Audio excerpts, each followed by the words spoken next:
Okay, so we've got this, and one thing that's confusing about number 45 is that the instructions say you're supposed to find the value that makes a true statement.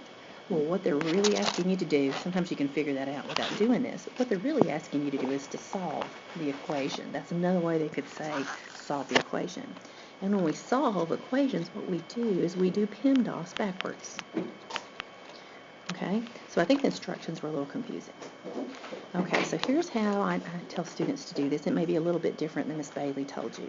When you're trying to solve something, I always have my students, if they need to, circle the variable because that helps keep you focused. If you get the variable by itself, you've solved the equation. So that's what we're going to try to do. All right, so let's look at this for a minute. Let's clean up anything we can. Anytime we're trying to solve, and really before we do PEMDAS backwards, we try to simplify each side first, because if we don't do that, we got a mess. Well, if you notice in this problem, 3 times 2 over on the right-hand side is just 6, isn't it? So now I have 6½ minus y is equal to 6. And I still want to get y by itself, so I just simplified first. Now, to get y by itself, if I look at PEMDAS and I go backwards, we're supposed to add or subtract anything we can to get that y by itself first. So if we look over there where the variable is, we're trying to get it by itself, and we're looking at, is there something we could add or subtract? Well, isn't there a 6½ here, right?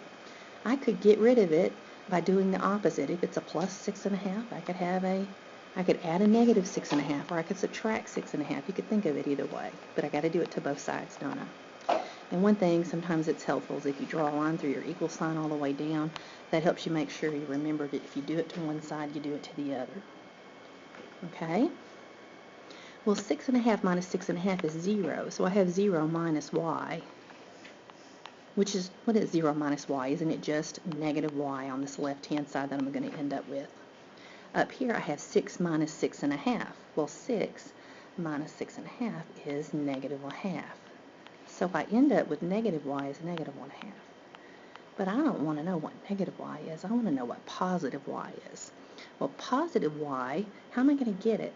If you remember, when you have a negative sign out front there, there's really an invisible 1 in front of that y. It's negative 1y, which you can think of it as negative 1 times y.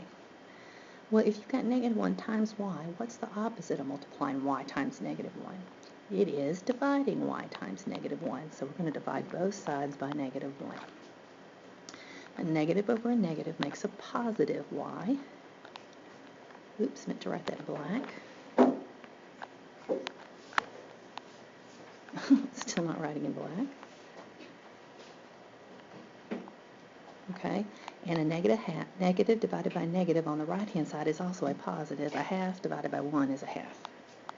So y is 1/2 is our solution. When they want us to find the value that makes it true, that means they're asking you to solve it, to find the value that works for the equation. And that's what you do for this one.